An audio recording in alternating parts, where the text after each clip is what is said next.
There is a time coming when all who are in their graves will hear his voice and come out.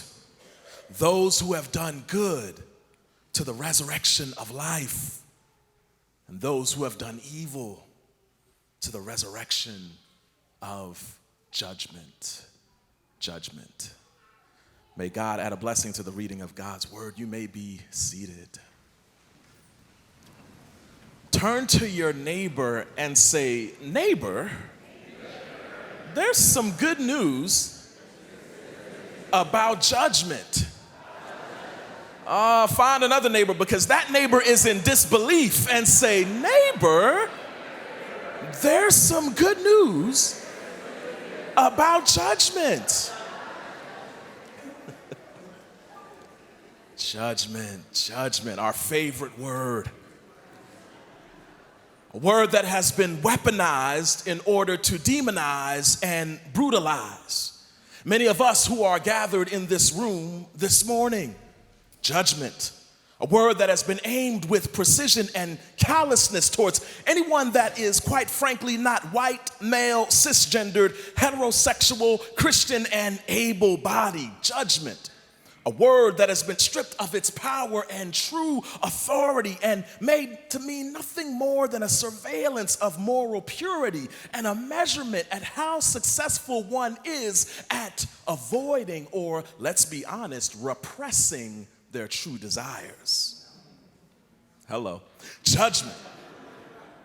A word that has been lobbed at the bodies of women simply for exercising bodily autonomy. Judgment. A word that, if we're honest, we would rather eliminate from our vocabulary altogether due to its traumatic impact on our lives. Judgment. That final declaration that pours salt in an already throbbing wound, letting us know with certainty that we indeed are not enough and could never be loved by God just as we are. Judgment, oh judgment. Beloved, I can absolutely understand why we'd want to judge the concept of judgment itself and have it done away with altogether. But beloved, Jesus actually talks a lot about judgment, like a whole lot. He mentions it nearly 25 times throughout the entirety of the four Gospels. But friends, this morning, despite how the word judgment has been weaponized, this morning, as we look to the words of Jesus, I believe we see something better. I believe that we see something truer. I believe that we see something more beautiful than we've been traditionally socialized and conditioned to see about judgment. So find one last neighbor and say, last neighbor, there's some good news about judgment. I remember going to the grocery store with my mom as a little boy. And I remember as we would walk through the aisles of the grocery store, my mom would teach me how to shop for groceries correctly. Yes, you can do it wrong. The first thing she taught me was that you gotta have your coupon book ready. You see, back in the day, I'm getting up there because I can now say back in the day and like have some validity to it.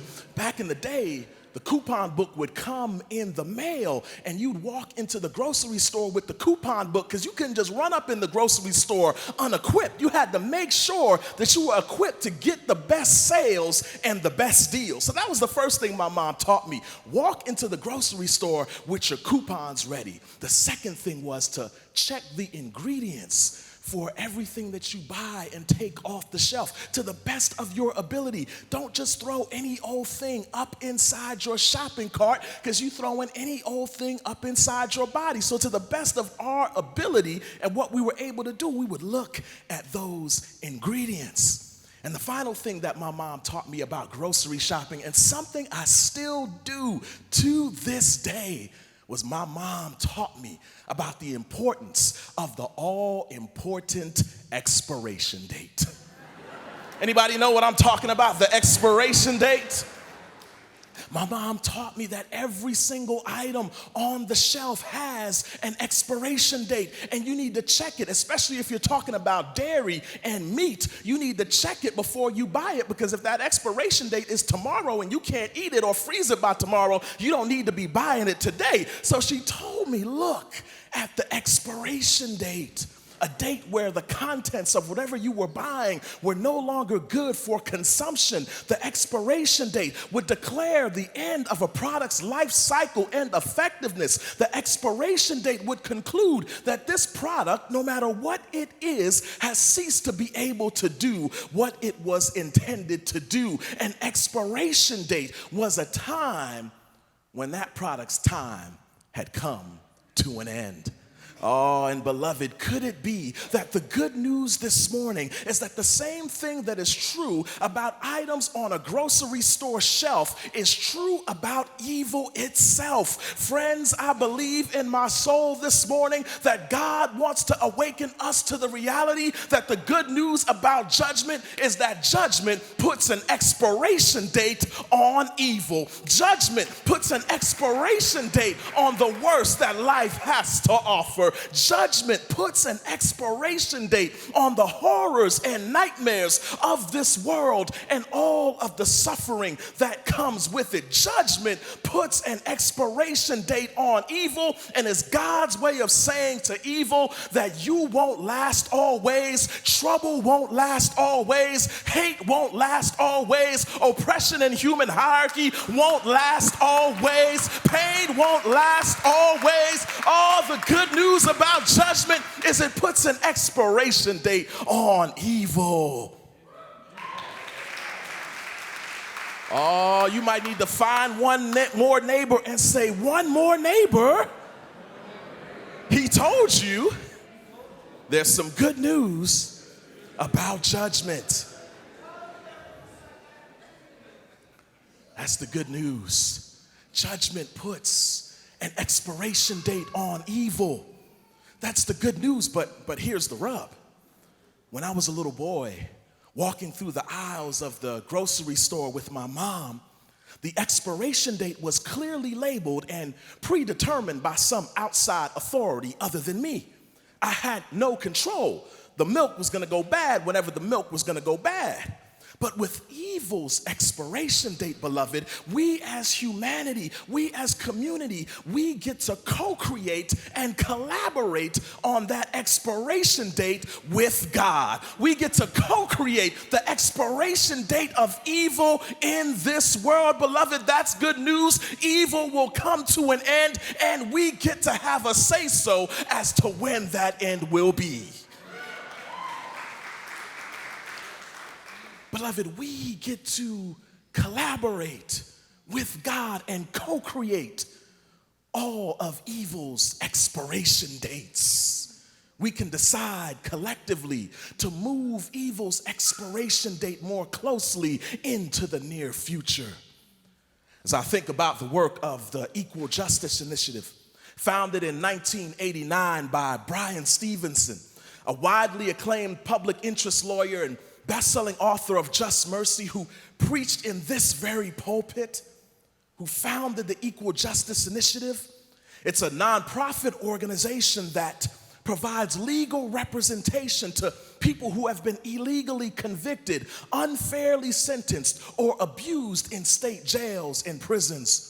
The Equal Justice Initiative challenges the death penalty and excessive punishment and provides re-entry assistance for formerly incarcerated people. Oh, beloved, the work of the Equal Justice Initiative is turning execution dates into expiration dates, one exoneration at a time.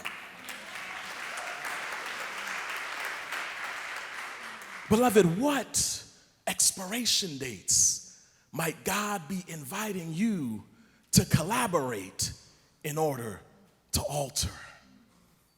As I think about the work of our rapid response team, any rapid response team members out in the audience here, right here at All Saints? Not a single one? Okay, all right. That went a lot differently in my mind. But as I think about the work of our rapid response team that definitely exists, that organizes our action of the week. This week's action being a letter directly to President Biden demanding a ceasefire in Gaza and a stop of all weapons transfers to Israel. Amen. It reminds me, beloved, that the unfolding genocide in Gaza that is escalating as we speak could have been over months ago. The expiration date on that genocide could have been in November or December if we had gotten together and collectively decided to co-create for peace and to co-create for justice and expedite evil's expiration dates. What expiration dates might God be inviting you to collaborate in order to alter? When I think about the work of Unite Here, Local 11, organizing, risking arrest, picketing, and striking for fair wages for hotel workers right here in Pasadena, it serves as a reminder, beloved, that this country was built on exploitative labor, but that exploitation has an expiration, and God is inviting us in for collaboration to alter the expiration date of exploitative labor right here in Pasadena. See, beloved, the good news about judgment is that judgment puts an expiration date on evil. Judgment tells evil time's up. And guess what, beloved? We get to be a part of it. God is handing out invitations for our participation in evil's expiration. Oh, I'm going to say that to the choir because it was good. God is handing out invitations for our collaboration in evil's expiration.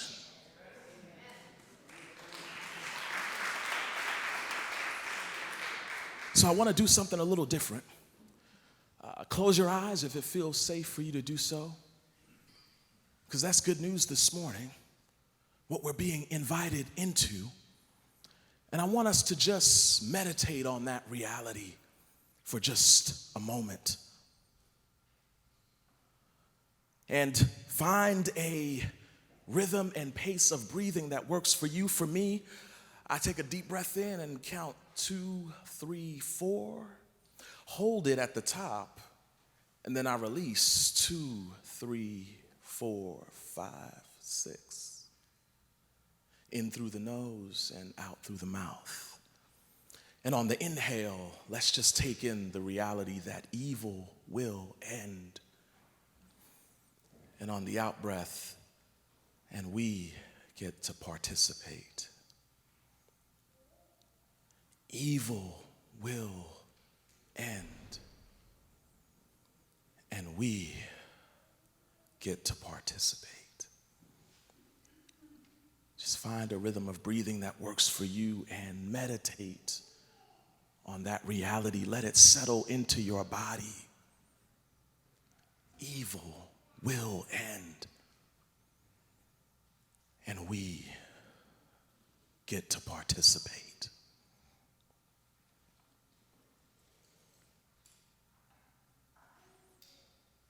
Amen. Now the question is, evil will end, we get to participate. God is inviting us in, but the question is, do we hear the voice of God calling us out of our graves? Do we hear the voice of God calling us out of our graves? Because, beloved, contrary to popular belief, you don't have to be deceased to have a graveyard as your residence.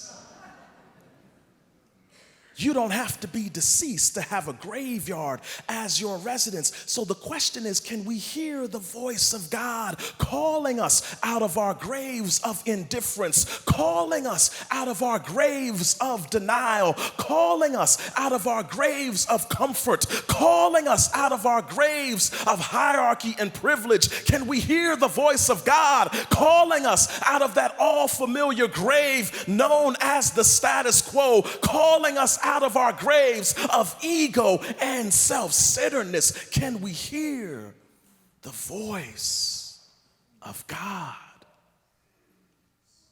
And to keep it real, if you're anything like me, sometimes you hear the voice, and so you respond by popping in your AirPods. But if that's you, don't raise your hand, just blink. Thank you. I see that I'm not alone. But that's okay, beloved. God deals graciously with us, so graciously that one day it might become how we deal with ourselves and with others. But each invitation we ignore gives evil another opportunity to ignite. Each invitation we ignore gives evil another opportunity to ignite. Indeed, as Dr. King once said, quote, "The only thing necessary for evil to triumph is for good people to do nothing." Every invitation we ignore provides another opportunity for evil to ignite. The good news about judgment, beloved, is that judgment places an expiration date on evil. There's some good news about judgment.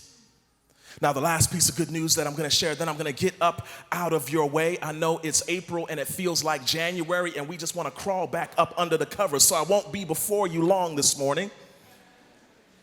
The last piece of good news that I want to share about judgment, because I love what Jesus is saying here. It's so beautiful and powerful, and I don't want us to miss it. What Jesus is saying about judgment is incredible, specifically about final judgment, like judgment. And I want to make sure we don't miss it, especially as I mentioned earlier.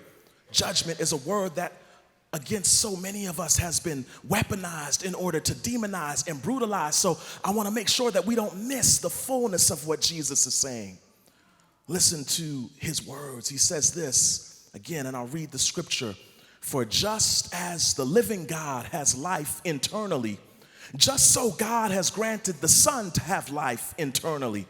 And God has given the Son authority to render justice, because he is the son of woman. Do not be astonished at this, for the hour is coming when all who are in their graves will hear his voice and will come out. Those who have done good to the resurrection of life, and those who have done evil to the resurrection of judgment." Okay, beloved, I'm going to take a chance at paraphrasing this. Don't worry, I won't get it wrong. I went to Fuller Seminary. So what I hear... Got the student loans to prove it. What I hear Jesus saying is essentially this: the same God who has the power to raise the dead to life is the same God who has the authority to judge the living and the dead. And just as God has that power to raise the dead to life, that same power resides with God the Son, Jesus. And just as the same God with all that power has all that authority to judge, that authority to judge also resides with God the Son, Jesus. Got it? Okay, I think I made it even more complicated. Let me try and paraphrase it again, this time in one sentence. Don't worry, I won't get it wrong. I work at All Saints. Essentially, what I hear Jesus saying, beloved, and I don't want us to miss this, what I hear Jesus saying is that if you can't raise the dead, then I guess you can't judge the living. If you are in the business of raising the dead, then I guess you can't be in the business of judging the living. The only one who has the authority to judge the living is the same one who has the power to raise the dead. So if you don't have... Somebody missed their shot right there. If you don't have the authority to put me in hell, then I guess you don't have the authority to put me in hell if you don't have the power to raise me up and put me in heaven. Oh, you better not miss your shot. That's some good news this morning, beloved. You see, judgment has been weaponized to demonize and brutalize. But the next time somebody tries to bury you in judgment, just tell them, baby, if you can't raise me up, then you can't tear me down.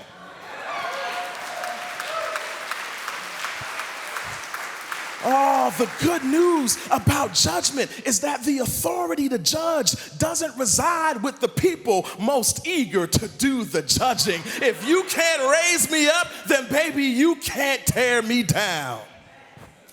Oh, that's good news for our queer siblings against whom judgment has been weaponized. Just tell them, baby, if you can't raise me up, then you can't tear me down. For our trans siblings for whom judgment has been weaponized, tell them, if you can't raise me up, then baby, you can't tear me down. For anybody whose personhood and body who finds themselves in the crosshairs of judgment, sometimes you just gotta say it to yourself in the mirror. Say, self, if they can't raise me up, then they can't tear me down in the name of Jesus. Oh, find a new neighbor and say, new neighbor, if they can't raise you up, then they can't tear you down. Oh, that's a shout right there. See, that's exciting. That's exciting. But beloved, let's be real, it's also humbling because it goes both ways. If I can't raise anybody up, then I can't tear anybody down. Woo, and there's some people I want to tear down who need a good tearing down. But I can't. Because I'm not God. Not that anybody needed that clarification, but there it is. But guess what, beloved? Now that we don't have the burden of judgment, we get to go about the business of loving.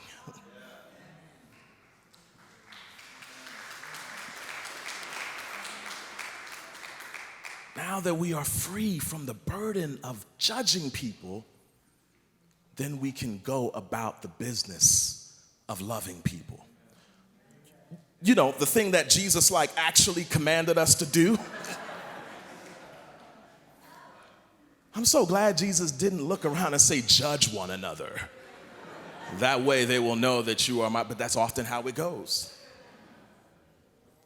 Even the people who disagree with us, especially the people who disagree with us, I would urge you to watch the forum at 9 a.m. Reverend Mike sat down with Rabbi Ken Chasen from Leo Beck Temple, and I so vehemently disagree with our brother Rabbi Ken Chasen on a lot of different things, but it was beautiful to see disagreement still holding space for relationship in the midst of tension, because we have lost that skill and that ability to disagree vehemently and still see one another as human. Now that we don't have the burden of judging one another, we can go about the business of loving one another. If you can't raise me up, then you can't tear me down. And by the way, that also applies to us when it comes to judging us. Because if you're anything like me, sometimes the easiest person to tear down is the person staring at you in the mirror. But may God deal graciously with you, so graciously that it becomes how you deal with yourself. If we can't raise our own selves up, then we also can't tear our own selves down. All right. Find one last neighbor and say, one last neighbor, I told you there's some good news about judgment. Now, before I get out of here, I want us to meditate on that reality, because that was good news to my body. And I hope it was good news to yours. And so I want us to just sit and meditate in that reality. Close your eyes if it feels safe enough for you to do so. And just breathe in the reality. On the in-breath, if they can't raise me up, And on the out breath, then they can't tear me down. Let's just sit in that truth for a little bit. If they can't raise me up, then they can't tear me down. God, thank you for the reality of that good news. And God, thank you that as we breathe in and breathe out that truth, God, thank you that the best news of all might be that you, the one who does have the power to raise us up, has no interest in tearing us down. In the name of the great healer, Jesus, amen.